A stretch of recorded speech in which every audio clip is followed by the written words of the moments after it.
What's going on, RedWolfVion here, and today we are going to jump into another community spotlight. We have the awesome privilege to say hi to content creator Aoshisan, but we're going to just say Aoshi because Aoshi's dope. What's up, Aoshi? Yeah, what's going on, man? Glad to be here. I'm excited to have you, dude. Thank you so much. Yeah. This is really, really cool.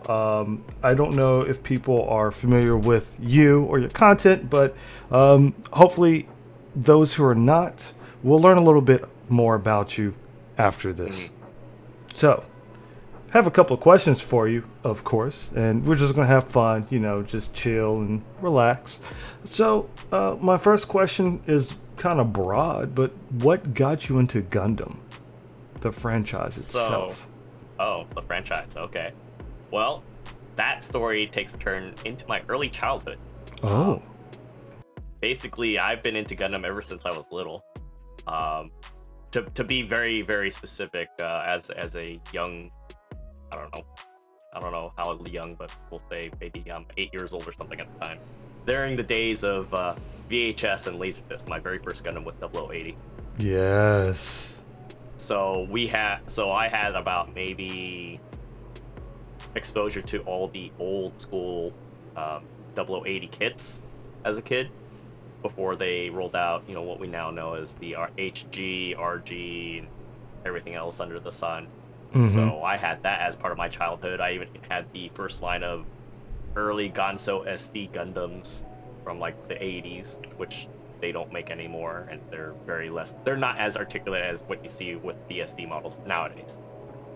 So I could even go as far as on YouTube actually finding the original VHS like promo that they had. That's how like nostalgic for me I go back to when it comes to like just Gundam franchise in general.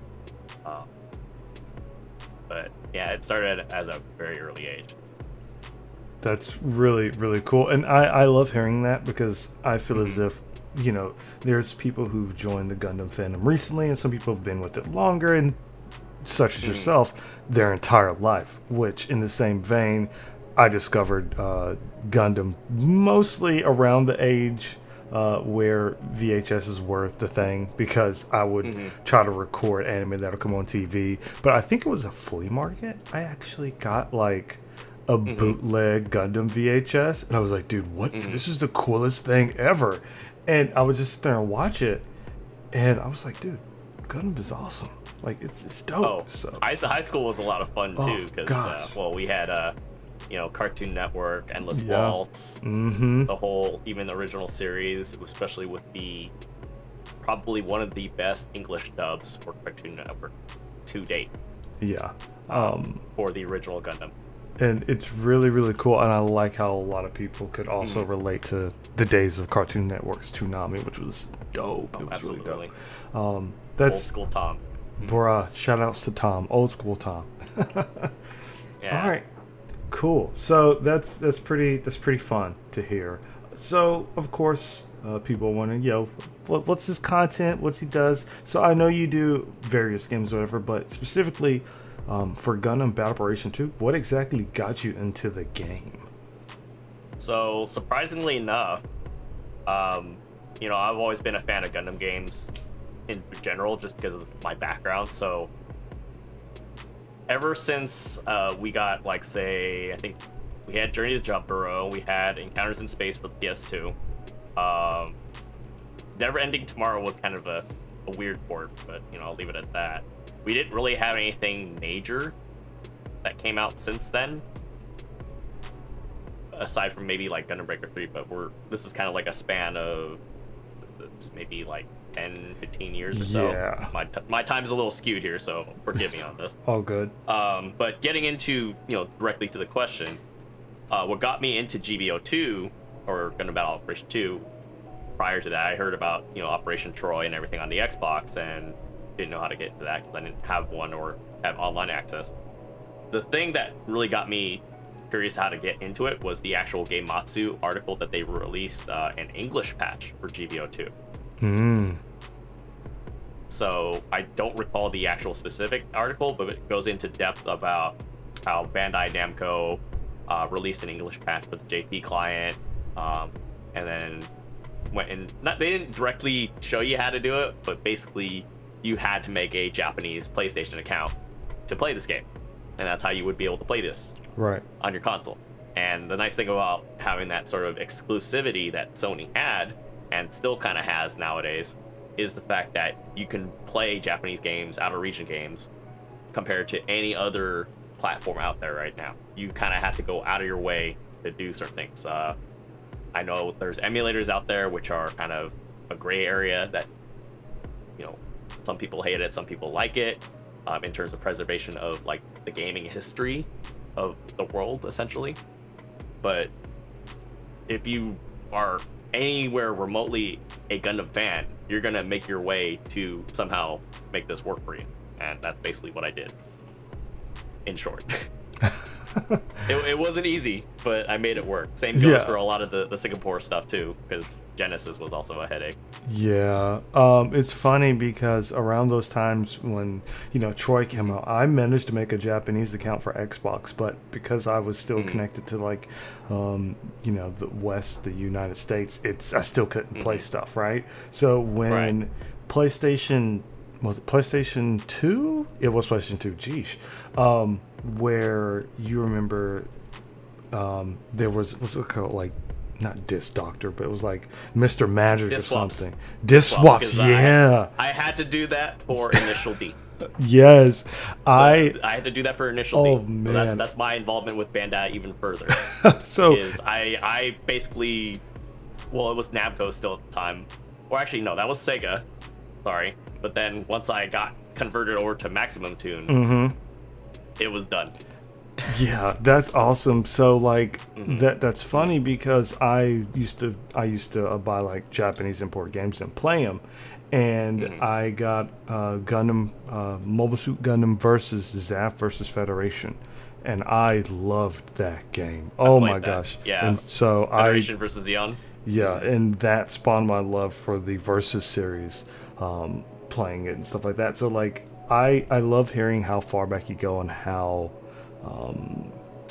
long ago and how how you did it, because I remember when that patch came out, and that patch was really cool. It was really big. So I was just like, hey, look, it's in English. So yeah, if it was you a guys very get important it, patch. Yeah, it was, and I think that patch helped them a lot. But I'm glad you were able to find the game that way. So it's really, really dope. So while we're on the topic of GBO2, everyone plays, and there's I'll be shocked if you tell me otherwise, but generally everyone has a favorite role, maybe general, raid, or support. What is your favorite role in GBO2? I would have to say general wise is a general primarily. Mainly because I feel like I have the opportunity to get into the thick of things. At the same time, from a tactical standpoint, we're the guys that you kind of have to rely on to kind of give everybody their space or help make those opportunities. So, as the game tries to relay but doesn't really do a great job of emphasizing, it's a team-based game in a way to where it's every role is important. From your supports to your raid or assault-based mobile suits. So it's not necessarily just centered around one role. Everybody's important. Everybody has a job to do. So sometimes you may not necessarily even be doing the specific job that you're doing because of that team aspect. And so, general for me was always kind of the easiest and simplest one to learn. And with the way that comps have been from me playing, I think it'll be a little over past 4 years now with the 4th anniversary. Majority of players, I think, will have an easier time, and it's a lot more forgiving to play as a general. But going into raid and support, because you are the only one or maybe two on a team in certain circumstances, the mistakes are a lot more severe. Yeah. And that. I just want to give you a round of applause. That was a beautiful answer. That's what I want every general player to think like. Like when I'm running support, I want all my generals to think like that. I'm like, bro, you know what? You give me, give me seeds and I'll plant your whole field, bro. Just watch. You know what I'm saying? Like Yeah, yeah. that's awesome. Good stuff. And definitely just hearing it, you definitely you understand GBO2.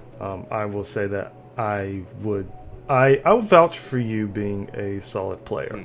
Mm. Your communication Well, skills are what on I was gonna point as say well. is I understand like even the growing pains for anybody that's Right. brand new that the game expects you to do all this stuff with no it doesn't hold your hand at the same time it expects you to do that with pre-made random generated messages which Yep. probably don't necessarily explain everything in a way and we're also playing with a completely different language barrier with a different player base in the same sort of matchmaking process so Yep. there's a lot going on to take in Yeah. and it's just at the end of the day it's just a game. Yeah. It is. You're right. So speaking So about mhm, it being a game, in this yeah. game, what is you? Mhm. I'll give you two. What are your top or your favorite suits in this game? Well, if I don't name the first one, I would definitely not be living up to my reputation. So, BB Studios did me a favor. Actually, they actually surprised me. Was it the 3rd-year anniversary Christmas? They Mm-hmm. dropped the Hazel Custom, so that's my number one. Ah, a Hazel boy. I don't Okay. think I don't. Well, the thing is, I don't think my social feeds or even my discords were. I don't think I've ever had so much pinging in my life in a single night as that night.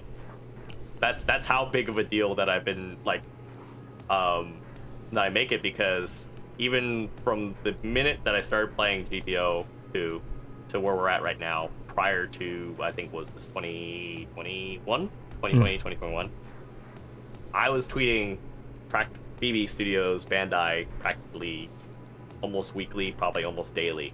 Hey, so when's the Hazel coming in? Are we getting the advanced Hazel? Hazel when? Hazel when?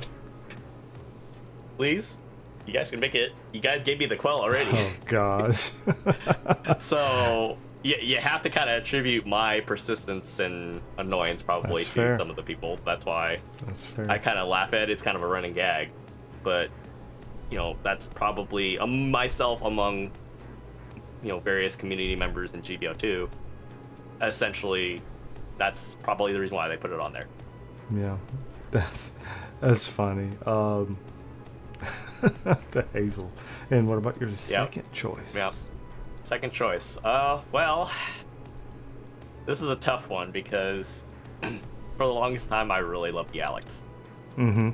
because of 0080. So that was like Fair. that was the first suit that I struggled to get the hardest in that game.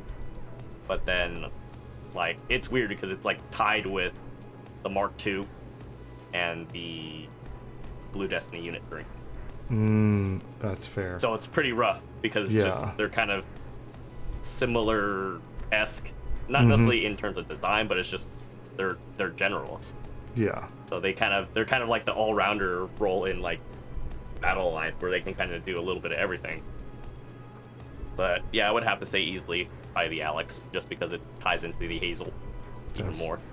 I like that, and I love how you even mentioned, them being the all-rounder types as a general. So it definitely, I like hearing people talk about generals like this. I feel as if people don't talk about generals like this often, but when they do, it's delicious. I know. Well, what makes it even more intriguing is like you have a favorite suit, you can even track all the lineage of say its ancestors all the way to where your top 10 like suit is. Yeah. Like your most favorite. Like I know people really love the Mark V, but you translate the lineage from like the Mark IV and all these other things that lead into that. It's so crazy, like how intricate Gundam is.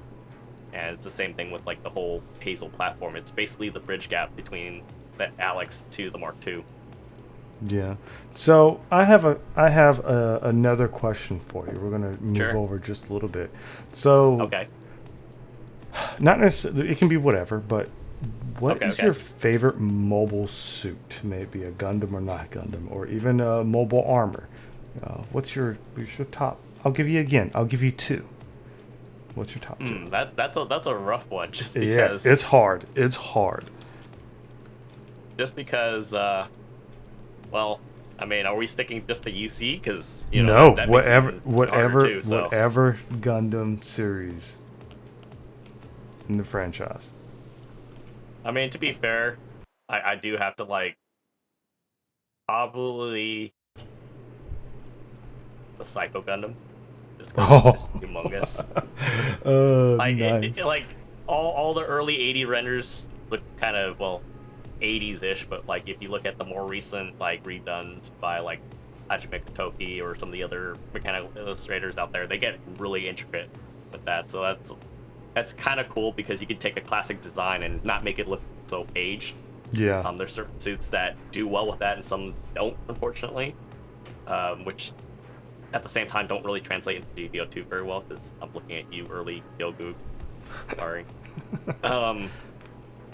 At the same time, non-UC, I would say from an artistic standpoint, it would probably be a tie between the Zero and the Heavy Arms Custom, just because they do take design cues from some of the UC stuff, and then Zero in itself is a completely just not even in the same universe. But like from just an art form, it's pretty to look at, especially when you get like I think Bandai rolled out a special kit where they had like a special stand, it had like all these feathers and everything. It like looked really badass, just like when it sort of deployed from its little pod thing in Endless Wall. It was really cool. Yeah. Very gimmicky, obviously, but definitely one of those things that would probably look good in a collectible case. Yeah, and it's like that suit, that design, in my opinion, is iconic. They managed to, make a popular suit that much more popular by giving it like wings on like actual wings, angel wings, like, and it's just that flare, that drip Zero has. Yeah, because I had the 144 kit, so the movable parts were kind of limited, but once you got into like that one special edition that they came out with like, it came with like a secondary beam weapon cannon deal and so many like joints in the wings there. It was just like, oh my god, you thought Unicorn was bad? Look at this. So this is crazy. So you're definitely seemingly a collector of Gunpla, or at least a connoisseur, and I like that. So you would say Wing Zero Custom, and Wing Zero and Heavy Arms? Is that correct? Like Heavy Arms, the reason why that's cool is I know a lot of people like the weaponry on it, but like from a design aesthetic, it literally screams UC. It could easily fit into a UC like universe if they wanted to. I agree. That could be like the big bad, or the right hand of the big bad, or even someone else on the. Yeah. Look at Shiro. He had weapons racks. That's my boy. But that's really cool. So our last Gundam question, or for now anyway, if you were placed into a Gundam series timeline, what series would it be and why? Any Gundam series. That's the rough one. Because I know people are like, why did you go pick G Gundam? Because Tequila Gundam. I'm like, yeah, that's kind of memey, but Hey, look, if it's G Gundam, it's G Gundam. You know what I'm saying? Don't worry about other people. Oh no, I'm just saying, like, just as a general thing, because it's just like, I never really thought of that. Like, I think all of them are pretty cool in their own respect, just because like they have a story to tell, right? And like the character development, in a certain extent, is, I would say, relatable. But I would almost say, I almost would say 0080, just because, like, who wouldn't want to be a kid during like Gundam, like 1 Year War? I'm about to say. So, remind me again how our main characters are almost always kids. I mean, 0080 in the sense was from a standpoint of a kid that just wanted to have fun, but unfortunately he learned the hard way of the horrors of war, and just that type of stuff doesn't really take any sides. Man, it really hurts everybody. It's probably one of the best. To be fair, one of the best anti-war Gundam series. Like the whole Gundam is basically anti-war, centered like robots and stuff, but it's probably one of the few that really, I think, for me growing up, as a old, like, going back to it and understanding like kind of the message as an older person now, rather than like, oh, robot smash. Yeah. Understanding the underlying message from the perspective of a kid, he's just like, wow, he lost all his friends basically, Yeah. and like his home's in shambles and the war's over. But like only he knows like the pain of, you know, what really transpired. It's a really good perspective to hear, because you're right. We watch stuff and then we go back and watch it, and we'll miss themes when we're like, you know, 25, 35 years ago. But now it's like, wow, I missed that. But that's kind of deep, bro. Like, you know? Yeah. So. But primarily 0080 yeah. just because it's Christmas time, you know? Yeah. Christmas time is a fun time. So. It's a great time. All right, cool. So, jumping over a little bit. So, again, I mentioned earlier that you do play various games, but can you let people know, like, what other games do you play, or other things you do? Game-wise, it really kind of depends. Like, originally, before I would say, even recognized for, like, the Gundam stuff, I had an FPS background. I played a lot of FPS games. So, like, you know, with Gundam Evolution being out, I played a little Overwatch. I didn't play it seriously or as much as like the next person did, but I was aware of like characters, some of the mechanics. I did play it, like I said, mentioned it, played early on. I play a lot more tactical shooters. Some of you might know about this Squad for like the better part of 4 years. Anybody that's in like the military community knows about it. It's very Battlefield-esque in a way. And then, you know, I'm a big RPG fan. I love Final Fantasy, so I still play a little bit of MMOs, and you know, even like crafting-based games like the Valheim, just to throw it out there. So I mean, it to be fair, it really has to be something that has different layers to it. Not just, you know, a one and done type of thing. It's something that, you know, I feel like I can come back to, unless it's like a really compelling story. For example, like back in the day, Xenogears is probably one of the early best PS1 RPG games that you'd ever play. Thank you. Because it's Square Soft and not Square Enix. So, just as an example, or you know, things like Final Fantasy 4, R2, basically, things like that. So it really kind of depends. Like, I do have my general leanings, so it's gonna be RPG, FPS, probably something Gundam related. But if it's anything outside of that, or it's a brand new title in one of those three genres, there has to be something that is really compelling that either I can experience or I can experience with my friend. You were a fan of Front Mission, weren't you? I played a little bit. I think I played 4 and I didn't really get to finish it because I got sidetracked or bored, or a combination of both. Yeah. Usually any new fresh title, if it's a strong enough title, it'll probably pull me away from it. Yeah, I would say if you ever, I know they're going to remaster Front Mission games. Check them out. No, not saying you have to, but I think you might appreciate. It's a single player game, but right. Yeah. Similar in the same vein. Like me, it's harder for me to play a single player game nowadays, just because I would like to play with friends a lot of the time when I do play stuff. And goof around too. Yeah, exactly. Yeah, but you know, every so often, you know, might get in bed, pop the Switch, and then play some RPG on the side. Like you know? Monster Hunter Rise, for example. Yeah. Rise is actually fun. Rise is but I haven't amazing. had a chance to touch that. I love Rise.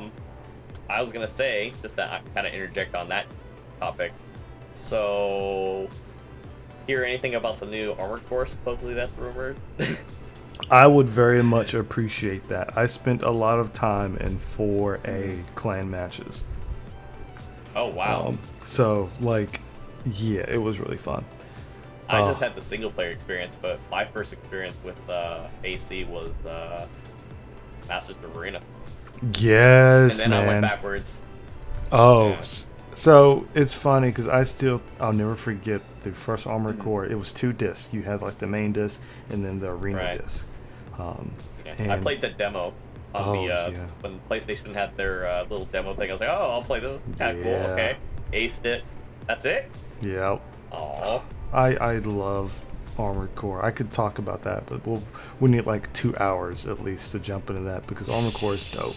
Like Armored Core is really dope. We'll come back to this. Not right now, but we definitely come back to this. So that's actually really cool. And similar. We play similar games and whatnot. So I respect your taste in games. I still also play Final Fantasy 14 as well. Oh, really? Yes, I'm on Hyperion. Actually, Jay Frost is also in my raid group, along with some others. But yeah, I've been playing 14 my entire life. Nice. But yeah, that's really cool. So I know we're getting towards time here, but before we do all this, like, are they any interesting facts you'd like to share about yourself to the people? Anything cool? Before I did any of this, I did a little bit of game journalism independently. So that's where it kind of ties into a lot of the sort of perspective I have to the games, or even like if they're having issues like Evolution, wink wink, or even like our GBO2 for PC. There is some light of truth to them not having news or whatever they are planning on showing news wise, because there's stuff that maybe they're not ready to show. So based on my experiences, it's like, yeah, that's understandable, but to the general public, they're not going to know this or necessarily understand right away.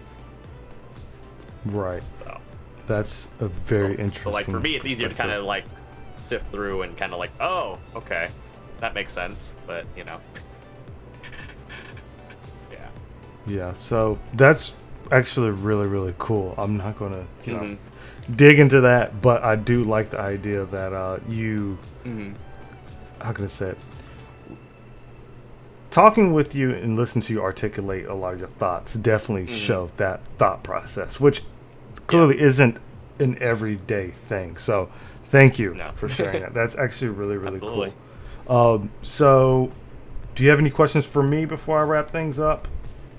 We good? So when's the next meetup? Hey man, I don't know. We'll come back around on that. I would really love to have some sort of little event and have some people and play some games. So keep an eye out. Wink, wink, everyone. Definitely. That's a good question. So, thing, man. Before we close out, where can other people find you and your content, dude? Primarily, I'm on Twitch. You can find me at twitch.tv/Aoshisan, or you can find me on Twitter. Just X's at the end of Aoshisan on either end. It's kind of an Asian thing, if you will.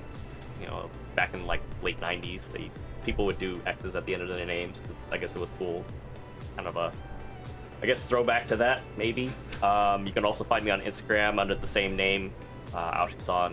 I do a little bit of things there, but not quite as much as Twitch. We are still doing stuff on YouTube as well, which you'll find a lot of GBO2 related news stuff and gameplays. We are trying to do some other things outside of GBO2 as well. So that's a growing project. But I would say that's primarily where you can reach me. Awesome. Cool. I'll also have Aoshi's information in the description below. Everyone, do your boy a favor and just go check Aoshi out. Cool peoples, real cool peoples. All right, Aoshi. Yo, man, thank you so much for setting the time aside to hang out with your boy. It was really cool. It was really fun. Getting to play some matches with you, getting to chat with you. I do appreciate it. I'm gonna let my pleasure, bruh. It was dope. So I'm gonna say my goodbyes to the people, and I'm gonna let you do the sign off. Everyone watching, thank you so much. I love you to death. Aoshi, go ahead and sign us off. All right, guys, we're done. See you guys on the next one. Peace.